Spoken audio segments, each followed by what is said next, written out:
Recording in progress. Good evening. I'd like to call the July 9th work session to order. Everyone please rise for a pledge of allegiance. I pledge allegiance to the flag of the United States of America and to the republic for which it stands, one nation, under God, indivisible, with liberty and justice for all.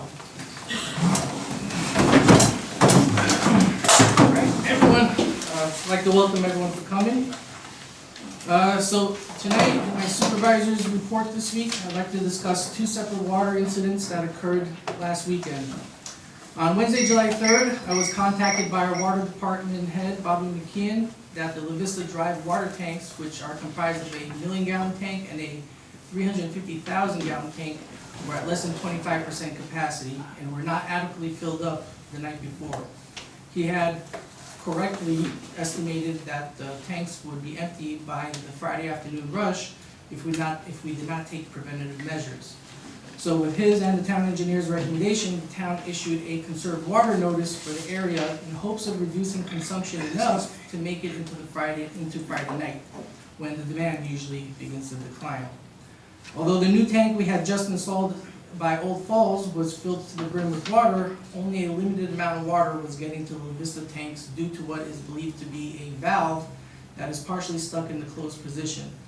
In an effort to restore the flow, the water department personnel had been working diligently the week before to dig up and replace all of the 20 to 30-year-old valves in between the two tank sites with the hopes of finding the malfunctioning valve. Early Wednesday morning, water department personnel also discovered that a shutoff sensor for a private water tank in a bungalow colony on La Vista Drive had malfunctioned, causing the tank to overflow, wasting a significant amount of water that could have been used to fill the tanks. To make matters worse, later that afternoon, water department staff also discovered a massive leak coming from a water main directly underneath a culvert that crosses 42 near Maple Street. We had an emergency crew come out early on July 4th to stop the hemorrhage of water. They turned off the valve feeding the leak, but could not make immediate repairs until they obtained the DOT's input, since it's a state road. To ensure residents located after the closed valve did not lose water service, the water department staff created a shunt bypassing the water leak by connecting two fire hydrants with a fire hose borrowed from Fallsburg Fire Department. They were eventually able to stop the water main leak, but it was too late to adequately fill the La Vista tanks before Friday afternoon. At approximately 5 p.m. on Friday, water pressure started to decrease until the taps ran dry. Water pressure then slowly started coming back Friday night when demand dropped, and by Saturday morning, the La Vista tanks were at nearly 30% capacity and then over 50% by Sunday morning. Between the water main leak, the private water tank malfunction, and the inability to transfer water from the Old Falls tank, we had hit the trifecta of things going wrong at the same time. Additionally, on Sunday afternoon, there was a precipitous drop in water pressure in the Loch Sheldrake area. Water department personnel found a large diameter PVC pipe that had burst inside a development on 52 near Berkeley Road, which is not far from the water tower. All of the properties downstream of the break to lose pressure almost immediately. It appeared that they were able to turn off the water not long after the rupture, but it would take some time for water pressure to be restored to the properties furthest away from the water tank. The town board had previously passed a build-at-your-own-risk law requiring all developments to obtain a permit to connect to the water or sewer system. The permit can only be issued if the town engineer confirms there is sufficient capacity to service the development. Additionally, the board has ended the long-standing practice of granting new water and sewer district extensions until all infrastructure upgrades have been completed. So our next steps as a board will be first to develop a reasonable contingency measures to provide safe drinking water to our residents during times of emergencies like last weekend. Second, and just as vital, we need to develop and fund a preventative maintenance program that seeks to systematically replace the 80-year-old asbestos-lined water pipes that are constantly rupturing, resulting in expensive emergency repairs and frequent disruptions in service. While we are in the ground replacing the crumbling pipes, we can use that opportunity to upgrade to a larger diameter water main in order to increase our resiliency to future stressors on our precious water system. I would like to take a moment to acknowledge and thank Bobby McKeon and the entire water department crew for their dedication to ensuring we all have safe and reliable drinking water, even on weekends, holidays, and at all hours of the night. They do their absolute best with the aging infrastructure they have inherited, and we appreciate their hard work and sacrifice.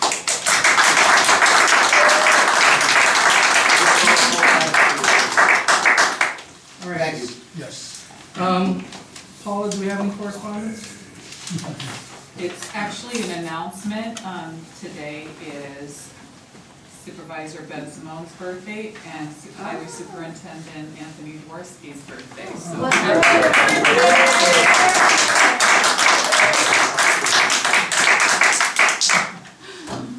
Okay. that's it. Thank you. That was egged on by Jen. All right, excuse me. All right, so we're gonna open up to public comments.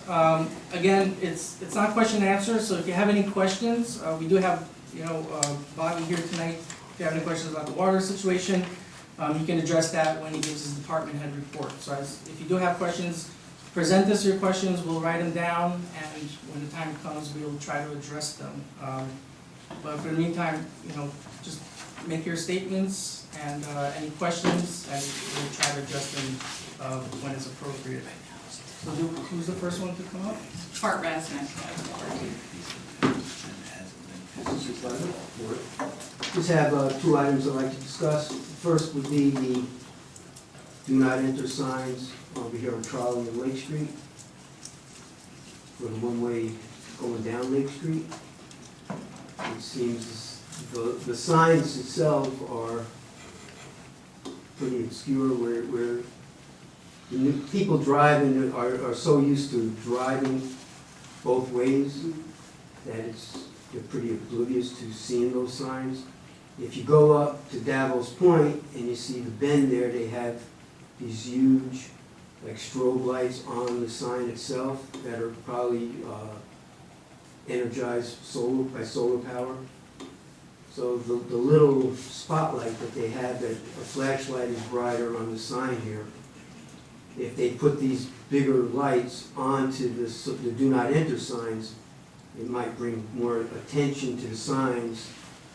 The problem is that there's the knoll in front of the apron in front of the firehouse. So when you come by the laundromat, cars that are coming up the wrong way, people that are going down the right way, it's more of a chance of having a head-on collision. So if we could do something about those signs to make them more observant. Secondly, I'd like to talk about is the rails to trails. This is the third administration I'm presenting the same problem to.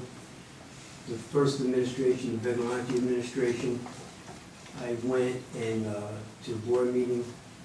I asked about getting benches put along the trail and some distance markers. When people walk on the trails who have difficulty walking any kind of distance and they need to rest. For instance, when I walk with my wife and she needs to rest, there was no place to stop. She'd have to lean up against the bridge or one of the kiosks that are down on the trail. Vigilante told me that they're getting a grant, wait for a grant. My answer was, I don't know why you need a grant to buy a bench. And you go to Home Depot and buy a bench. I'll buy the bench. It doesn't make a difference. There needs to be benches put out on the trails, even for the people from the Center for Discovery that need to rest. There's no place for them to sit. So there was nothing done then. So then I went to the Rappaport administration with the same problem, and somehow she must have called the wood shop at Fallsburg High School, because they made these two little benches that, thank goodness, me and my wife were thin enough to be able to sit on them, and there's two of those. So that's our point, to try to walk to that bench so we can sit there. Still no distance markers. So now I'm coming to the Ben Simone administration, asking about getting some benches put out there, distance markers so people know how far they ran, walked, rode their bike. And the third thing is, I don't know who's in charge of cutting the grass alongside the trail, but from the point where you park your car, past the pickleball, that seems to be taken care of, but from that point all the way down, it's beginning to grow over the walkway. So I would just like to see some benches put there so we could sit down. Okay? Thank you, sir. Thank you. Mary Adams, please. Good evening. I have a few questions for Bobby, and I'll wait for those. Yeah, Okay. present the questions and he'll Oh, answer them I when he should- comes up. okay. So, I have a few questions. I think he will, I saw that he had a pipe in his hand, so he's gonna talk to us about the main break in York. Thank you for that, that was helpful. I have noticed that Verizon, NICE, and Spectrum have all gone out in the last month, some twice. I get almost every, or not every night, but a lot for NICE. So it is a question to me that this is the beginning of new, more people arriving. I'm just wondering if our grid is up to the bit. And we've been having Spectrum problems for a long time.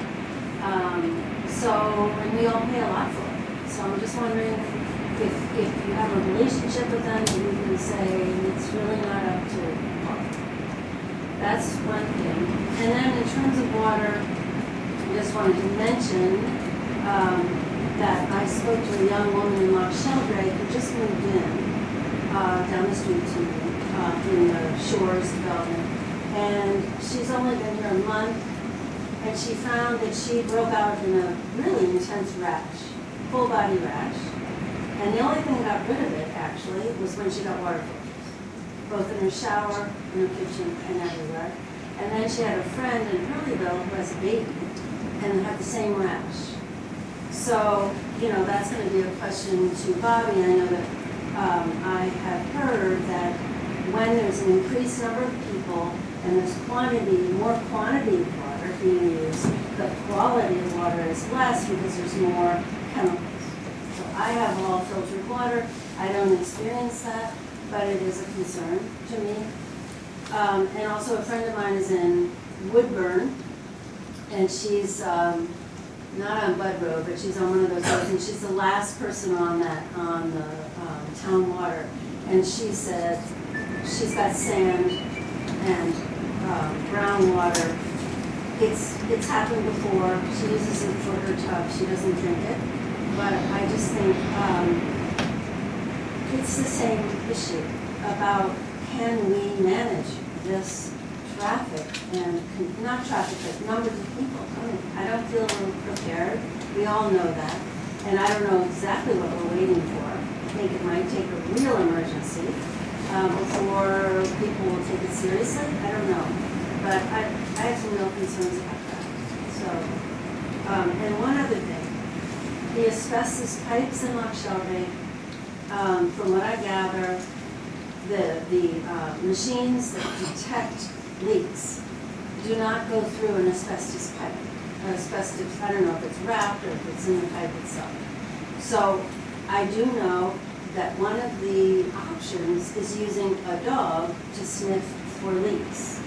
And I do know that this man did go to the water department and he left his number, and also went to Sullivan County-wide something or other and gave his number. But I highly recommend it. It is a used method, and we need it for now because we have asbestos pipes. Thank you very much. Thank you, Mayor.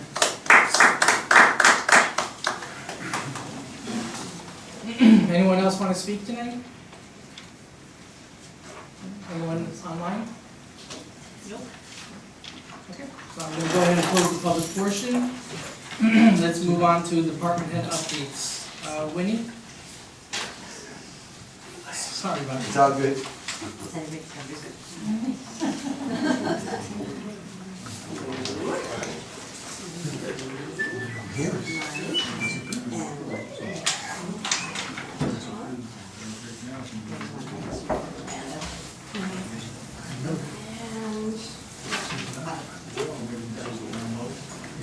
Brenda, can you Okay, find out what she's so looking for? the final roll is done, so 2024 roll is final, and we've started on our 2025 roll.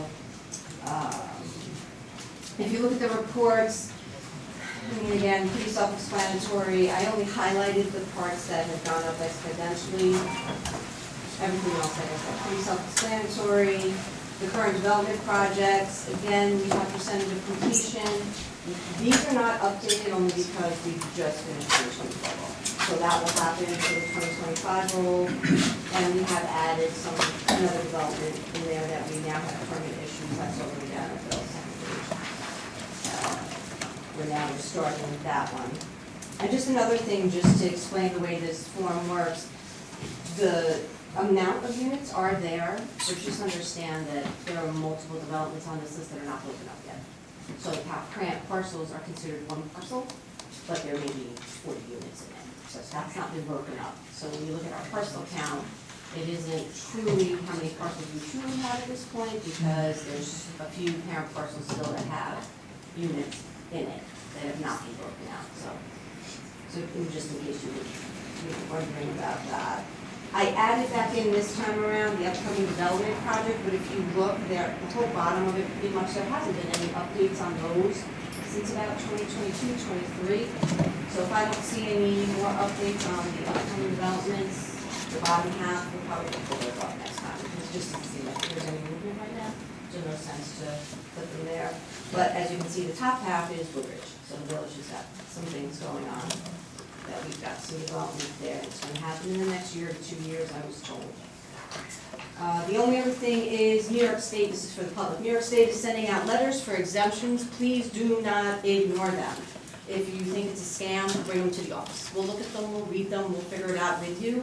It is not too late to get on the STAR credit check or the enhanced credit check for the school taxes. So if you have just purchased or you don't know if you're on it, call the office. We can give you the phone number, and you can still, New York State will still do it. And it'll be good for this September. You'll get the credit check or the enhanced credit check, depending on which one that you could get approved for. And that's about it. Everybody good? Just a quick question, would you have to know off the top of your head what the final assessed value increase was for 2020? We put almost 22 million on the roll. Right now, I'm probably sitting right at the 20 million spot. With what we lost, you're saying?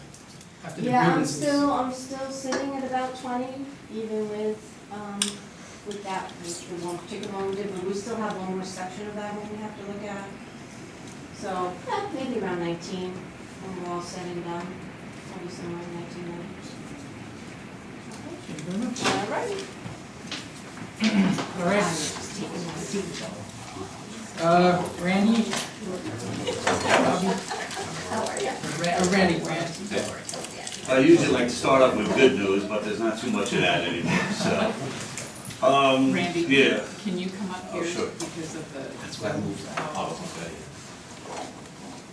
Oh, I see. Yeah, I usually like to start off with good news, but there's not too much of that, so, I mean, with Bobby, the issues with the water, I mean, we've been working, like nonstop every day, no days off. Every day you get called in for something else. And with the water issues, the more water we use, the more sewer it goes out. So you got the issues on the other end also. So I had a guy at the pump station the other day that we had issues on, turn it on and off every 5 minutes, to keep up the flow until we got a repair done on it. Been working with Craig from code enforcement a lot. Everybody's trying to move in now and their facilities are not complete. The sewer's running over the ground into the woods and a few different places already, we try to coordinate with each other and call and try to get the problems rectified. But other than that, Are you making progress in things? with him, yes, yeah, it's working out well like that. I mean, we really can't schedule work this time of year, we just deal with what happens, when we get there in the morning, that's about it, so. What causes the issues of the sewer running? With, in the developments that I said? Yeah. Oh, they didn't have anything hooked up yet, and they got people living there, and the pumps were out of the ground, and the panel boxes weren't complete, or, the one that we went to yesterday, they didn't even have the pipes complete in the ground, and it's just flowing and not there, so. And then the other issue is,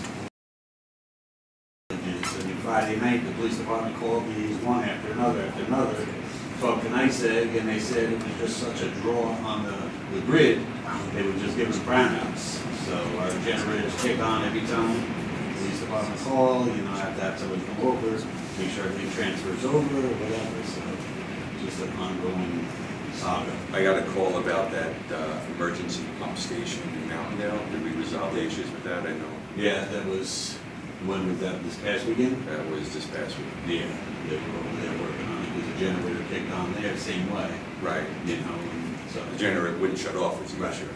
Correct. And that's only, that last year never was actually used. It was just like an emergency. No, this was a bypass. Right. Yeah, so I don't know why the bypass didn't kick on this time, they called up the company that supplied it and everything else, so Okay. they rectified the problem supposedly. Perfect. Bobby? I'm gonna walk up front. I'm just gonna show you one thing we did fix, I passed that around, this is by Fallsburg Lumber, July 2nd. Called Town Thompson to come and help me out. That's 3/4 line, but that's under 80 pounds of pressure. That's an extremely big leak.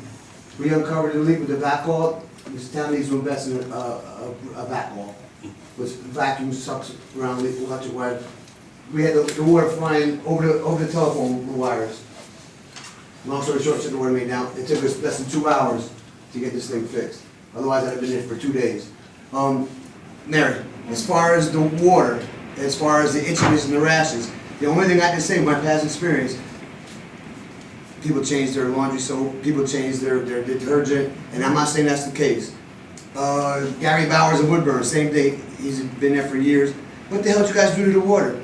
We didn't do anything to the water. You changed his detergent or his soap. And I'm not saying that's the case, but if you let me know the other lady's address who had the issues, because otherwise it would be a widespread, Yes. everybody be going like this. Nah. Thank you. You're welcome. That's just my opinion, and that's what we found in the past. Am I saying that? And you are correct as far as quantity as opposed to quality. Quality for 8-9 months, and then we start putting in other wells, which we add a pH adjuster to make sure everything's a 7 pH. That goes back to the lead and copper rule, where now people get yellow stains or green stains around their tub or toilet. Well, that brings the pH back up. But that's just my top of my head opinion. Great. And I'm not saying that's set in stone, but I can say everybody be itching and scratching. We had 2 taps done today. I've been working diligently. Like I said, I sent 3 gentlemen a photo of a place of the Friendship, wide open, not a great big line. Friendship's on this cusp of the power, the pressure issue as of last Friday. I'm working diligently, my staff is working diligently not to have that happen. Again, right now I'm at 10.2 feet. It's Tuesday. I am working my butt off, and so is everybody else, walking around these cottages, Friendship cottages. Some of the cottages, places, bungalows that are not a new development, that have underground facilities that are not Just let 12-month-a-year facility. Let them know how high the tanks are. Right now, 10.2. Yeah, but the regular. 30 foot, 32 foot normal. Right. Right now I'm at 10.2 on a Tuesday. I am working my hiney off. You see how 90 degrees it was today? People don't stop. I don't know if nobody noticed, but traffic got slowed down today. Everybody's sitting in AC. Nobody's out doing anything. 1 foot of water is 40,000 gallons, right? Yes, depending on the size of the tank. I'm saying roughly, so if people Yes. get an idea, 1 foot of water is 40,000. Yes, and like last Friday, we were pumping over 1,800 gallons a minute into the system. Like Mike said, I had warned him on Wednesday. I said, the hand running is on the wall.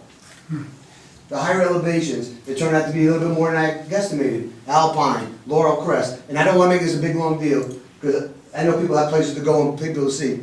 But we are working diligently, and now I have one customer that is really worried about Jason Pantel. He's him and Leo Costello. Yeah, no water. Well, they have water, but we had to rig them up, like you said, a stent from the other building to the other building. So he's worried about pressure and flow.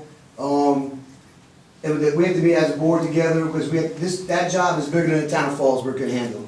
It's under a culvert pipe that's as wide as my arms, In 1995, that culvert pipe was replaced. And not to pat myself on the back, I was working here at that time, and I remember when that pipe got broke. We had a meeting with the town engineer. Said, oh man, let me go check that. And I had photos of water bubbling up this high in the bottom of the culvert. Like you said, we came in on Thursday, we got that shut off diligently. I don't give up easy. I sent my men home at 2 o'clock. 12 o'clock, I called Randy in. We did a couple of Rube Goldberg jobs on a key. We got it. I don't give up easy. I do have the fire hose there looped as an emergency purpose, because that way I don't have to scramble if something else goes wrong. The pipe is there, the hose is there. Again, I think 3 days ahead. Right now, I send you guys photos of what I found in Friendship. Ken Ellsworth is coming down on Thursday. I got a message to go to Friendship, not Friendship, Yellow Shutters. All those people on that loop of Lover's Lane and La Vista have booster pumps. They suck the water out of the water main. So they're the first ones to go when that tank gets low. And I got guys coming in now. We're trying to manually run the system to get water to the La Vista Drive tanks. First time ever, but I got a guy coming in at midnight to shut a valve off, check the charts, open up, check all the gauges, make sure the tanks aren't overflowing and no falls. So if anybody sees a town truck out there at midnight, 11:30, this is what they're doing. They're not out there joyriding, they're not out there hanging out, going to get coffee. They're out there diligently working to get water in that tank, so I do not have another episode like last Friday. Again, we did 2 water taps today, not myself personally, but the company comes in. On Zimmerman Estates, they made a 6-inch tap on a 10-inch main. Old Turnpike made a 6-inch tap on an 8-inch main. All the water's gonna be shut off with that, not filling any developments up with it, but the taps had to get done when we can get them done. The contractors have been diligently trying to get these done for over a month. Tomorrow, we're making a 3/4 inch tap on the La Vista Drive, which was just blacktop, unfortunately. Thank you. But just out of my hands, they wanted to do that today at 11 o'clock in the morning. I said, absolutely no way. We're gonna start that at 7 o'clock in the morning and be done by 9, 10 o'clock in the morning. We're not starting it in that heat of the day and having my guys possibly get heat stroke or whatever and stay late. And that's a vital section of pipe right there. If that pipe gets broke by the contractor, we are SOL for a quick time. Like you said about Westward Gardens on Sunday, that has been corrected. That kicked us in the pants too with Mount Sheldrake. Everything's related, and this heat is not helping.